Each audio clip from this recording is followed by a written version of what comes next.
Hello, everyone. My name is Jonathan Perlette, and today we're going to go over another programming example. So this one is going to be, I think, a little faster because a lot of it's a repeat from last time. But anyways, so today we're going to build a dictionary. So we're going to use a 2D array, what we learned in the previous video, an array of strings. So this dictionary is going to be a dynamic data structure. So we can add words to it and it'll grow as we add them. We can check if a word is in the dictionary and return a pointer to it if it is. Otherwise, we'll return null. So this could be used in a very rudimentary spell checking program. There's going to be an assignment somewhat like this later. It's going to be using much more advanced data structures and algorithms. You should not really be implementing anything close to what I'm implementing here for that assignment. It's going to be way less efficient and yeah, bad. Okay, so like I said, much of this will be a repeat from the dynamic array. But I want you to keep in mind what we've learned previously, what we've covered in the previous video. Try to relate that to the repeated code because a lot of it is going to be applicable. Try to notice where and why we are passing pointers to structs and returning pointers. And pay attention to how we're using C strings, car arrays, and all the functions that act on them. This is my way of writing code and thinking about problems, so you really don't have to do exactly what I do here. But let's get started. First, though, I want to make sure that I'm sharing the right screen. Okay, yeah, this should be correct. All right, so moving to our code. So just like last time, we're going to have a struct that holds all our data. So type def struct dictionary, or sorry, that autocomplete is annoying. Type def struct dict. So we're going to have a place to store stuff. So where we will store stuff. I'm going to call this just words, and it's going to be a car pointer words, because it is going to be an array of strings, and strings are arrays. So again, this is an array of character arrays, or a pointer to character pointers. All right, and then because it's dynamic, we're going to have a capacity. We're going to have a maximum number of words that we can hold. So this is going to be an integer again. So how many words we can hold, and then how many words we currently have. So capacity and size, just like in the previous. Capacity first, integer, and then size. If I can type. Okay.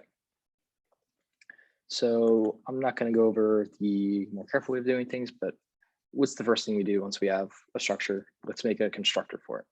So this is going to return a dict pointer, because again, we would rather work with a pointer to our structure than just a structure. Okay, so yeah, we're just going to give this capital D dict, and it is going to instantiate a dict pointer, which is called D. We're going to malloc enough space for this, so size of dict. And then, of course, we need to allocate, well, first we need to specify how many items we're going to have initially. So initial num, or initial cap, and initial size.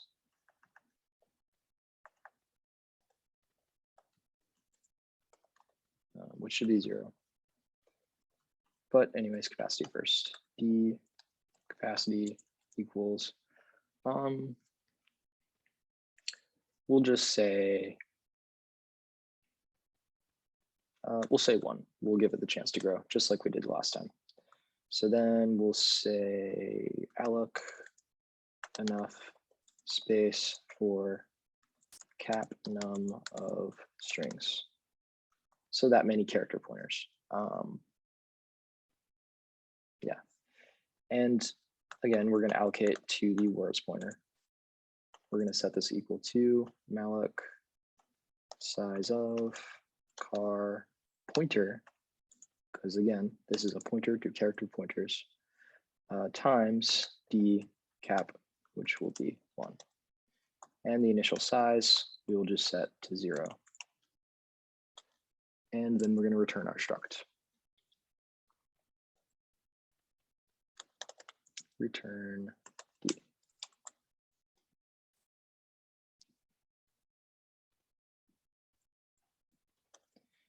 Okay. So let's first just test our constructor and make sure we don't get a segmentation fault just by trying to use it. So let's instantiate a dict pointer, d equal to dict. And let's make sure this runs. And it doesn't look like we got any segmentation faults, so that's good. And it's just complaining it's unused, but that's fine for now. Okay, so the first thing we would like to do is we want to use this for spell checking capabilities, basically, but not very useful if it's empty. So let's go ahead and make our append function, or in this case, it's going to be add word, but it'll be functionally equivalent to append, except it's going to be a little bit more complicated because if it's adding something, it has to allocate enough space for a character pointer. So we're going to get the opportunity to use some nice character functions as well. So this should return nothing. Add word. It's going to take a dict pointer d, and then is going to take a char array. We'll call it s for string. So we have something we need to do. So just to add the string, right, we would say d sub words sub d sub size, just like we did for adding numbers to our dynamic array of integers, right? We would set this equal to a call to malloc size of char, and we need enough space to store the same amount of characters we have in this s string. So we want to get the string length of s, the length of the string s, and we can use the strlen function for that, which is going to be stored in the string.h header. Okay. Yeah. So after we've malloced enough space for it, we would just want to copy using strcopy, which is also going to be in the string.h header file. And we're going to copy 2 d words sub d size, and we're going to copy the string we've been given, s. So we're going to copy all the characters from s into the correct location in our collection of characters, or strings, collection of strings. Okay. So obviously after this, we want to increase size. So d sub size plus plus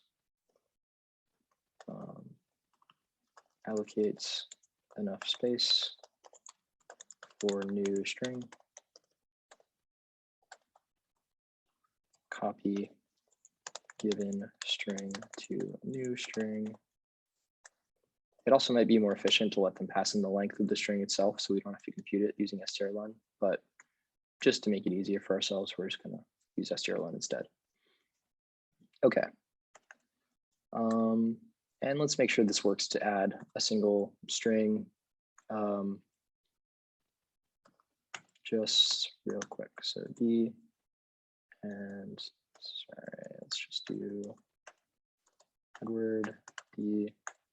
We'll just say this, and just to make sure it got in there, we'll printf d sub words sub 0.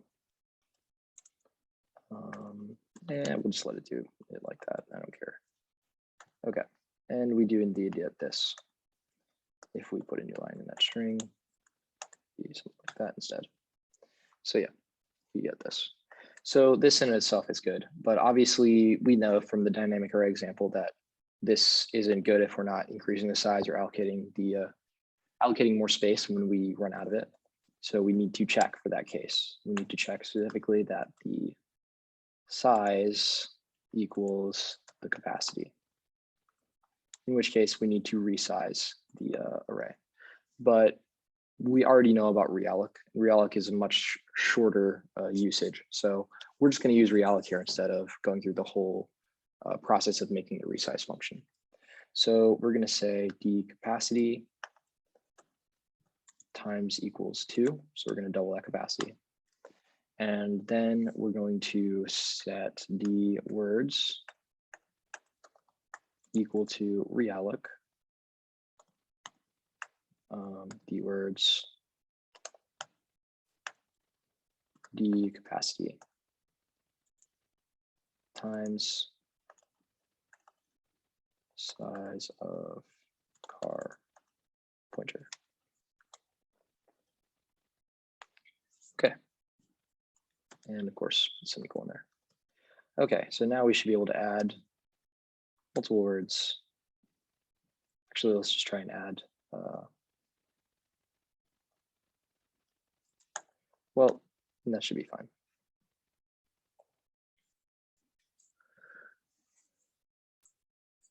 Okay. So we can now add words to our dictionary. So let's add some words. This is a test of C knowledge. I regret having these new lines. I do not want them.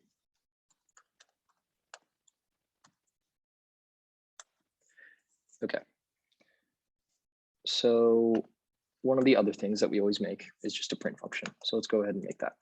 Print dict. It's going to take a dict pointer D.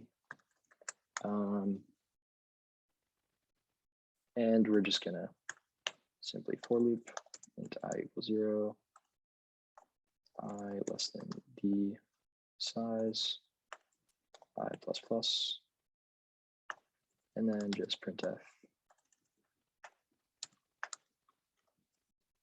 %s new line. That's backwards. And what is it? Oh, I just didn't. Yeah. D sub words sub I. So we're going to print the word at that location. We don't need to guard this. There's only one statement in the for loop. So after this, let's go ahead and print. Well, let's print some labels actually. So let's say like 10 underlines dictionary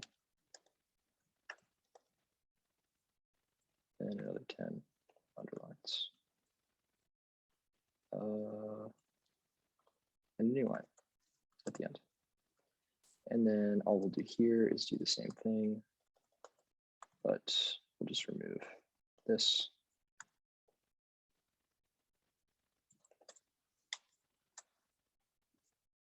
Cool. Okay, so that should be able to print our dictionary. So let's go ahead and print dict D after we've added all these words. And let's look at our output. So yeah, this is a test of C knowledge. So we have all these words in our dictionary. Okay.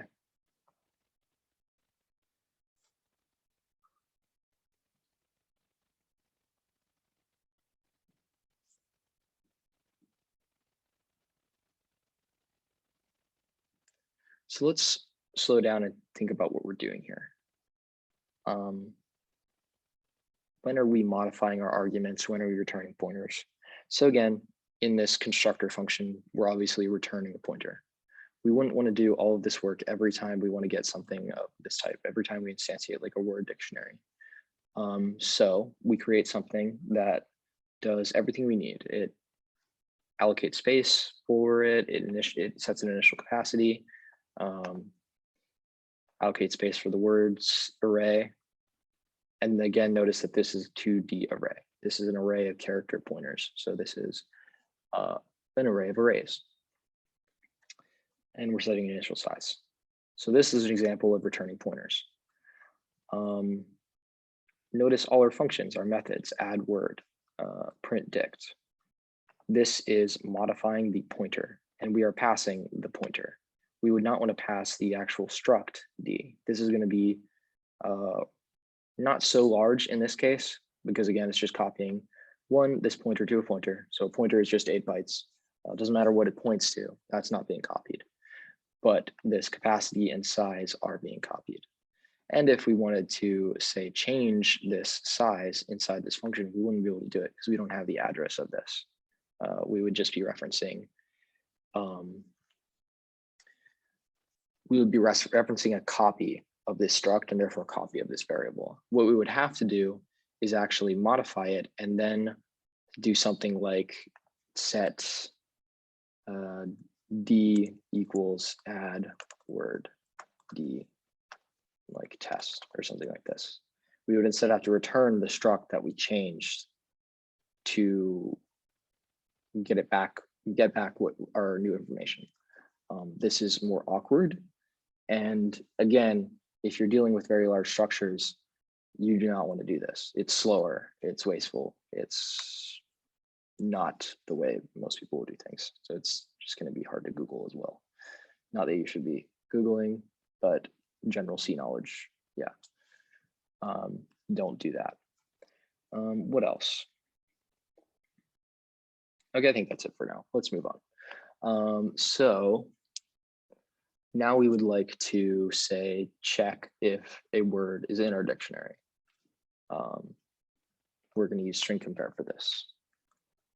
So this is the use case part. We have a dictionary, we want to use it for like a spell checker program or something. So let's make a function that maybe returns, we'll say it returns a car pointer. So in the case of failure, it will return null. In the case of success, it will return a pointer to the word that we checked was in it. So this is again going to take a dict pointer D and then a car array S, a string. And it's just going to linear search through the word list of D. So actually, let's just grab the same for loop up here because it's basically going to be identical. So then we're going to have an if statement if not str compare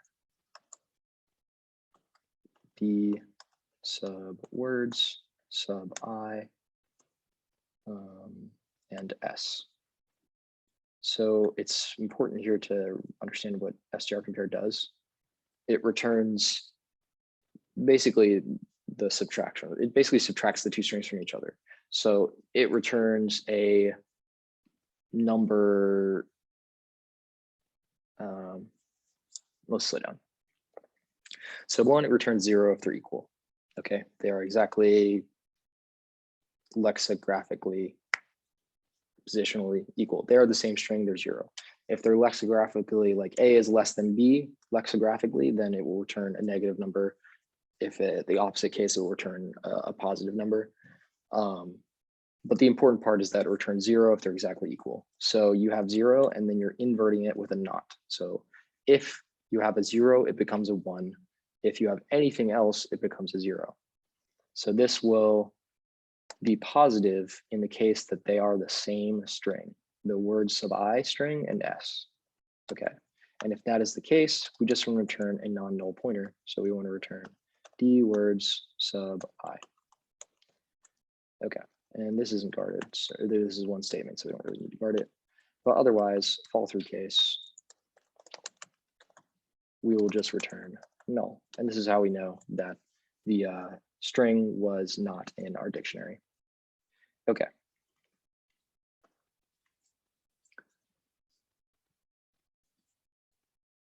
Great. So now let's test this. So we have our dictionary. We can add things to it.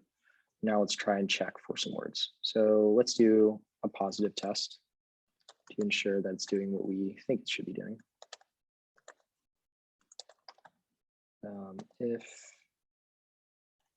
First, we'll make a result variable. So car pointer R, or just we'll call it result to be very clear.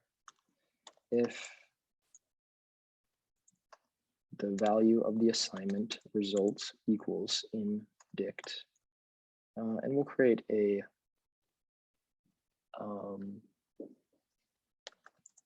query as well, just to make it easier to talk about the one string that we care about. So car Q1, car array Q1 is equal to, we'll say for a positive test, we'll test for test, because that should be in there. Yeah. So we will pass in D and our string Q1. And if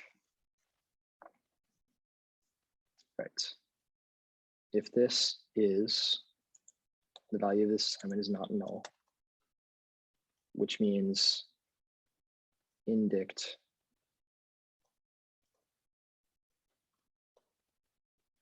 I guess we don't really need this result. It just kind of complicates things. We just want to check if the return value of indict given the query Q1 is null or not. So if it is null, then that would be the else case. Printf %s is not indict. And then we'll leave a new one. And we'll pass in Q1. Else it was not null, so it is in the dict. So %s is in dict. So this is a positive test. And then we want a negative test. Negative test. In which case we will use Q2 equals something not in dict.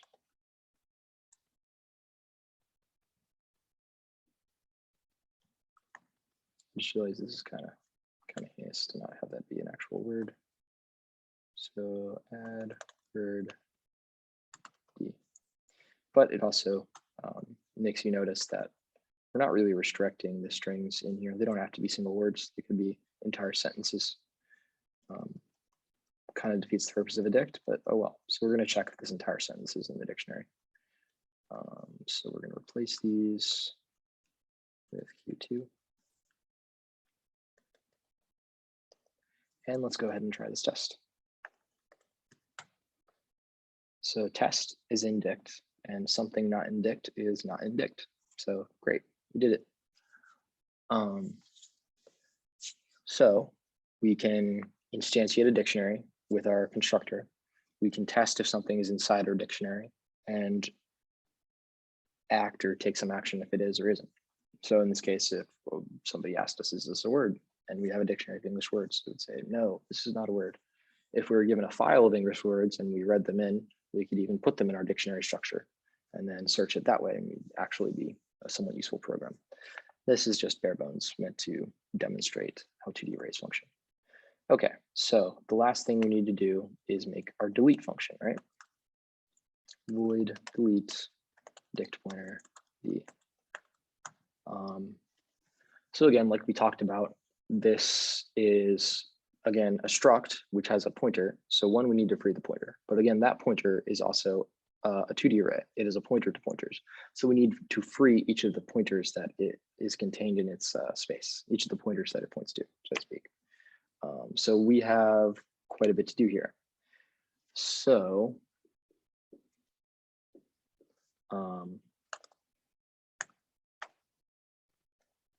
first, we need to free all of the pointers that D words points to. So for int I equals 0, I less than D size I++. And we're just going to do free D sub words sub I. So it would be dangerous to free things that have not been allocated to us. But in this case, we're taking advantage of the fact that because we just add things to the end of our list, the size, and we never delete anything anyways. So that makes this deletion process, we never remove anything from our array, rather. We never remove any words from our dictionary. So everything is always stored right next to each other. So you can just iterate from the front to the back because it is just an array still. So we have no way of running into a pointer or memory that we have not freed and trying to free it, which would potentially cause an error and cause our program to crash. But anyways, so after we have freed all the words that D points to, all the strings, we need to free D itself, or D words itself. And then after that, we need to free D. Okay. So this will be our proper delete function. Delete D.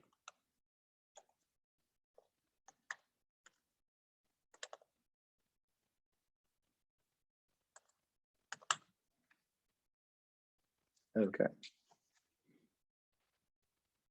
Yeah, and I think that's about all I want to cover. Really try to understand this program. Hopefully this is fairly easy to understand for you after everything you've done so far. Working with strings and 2D data structures or 2D arrays is very important. In a few of these assignments, you're going to be dealing with exactly these types of structures, and it's going to require some knowledge of pointers to not get confused and not run all over memory and cause segmentation faults. But yeah, if you didn't understand this first time through, maybe pause it at whichever part you don't understand and try to think that more, rewatch, or reach out to one of your TAs and ask them to explain this. But anyways, guys, thank you for your time and have a good one.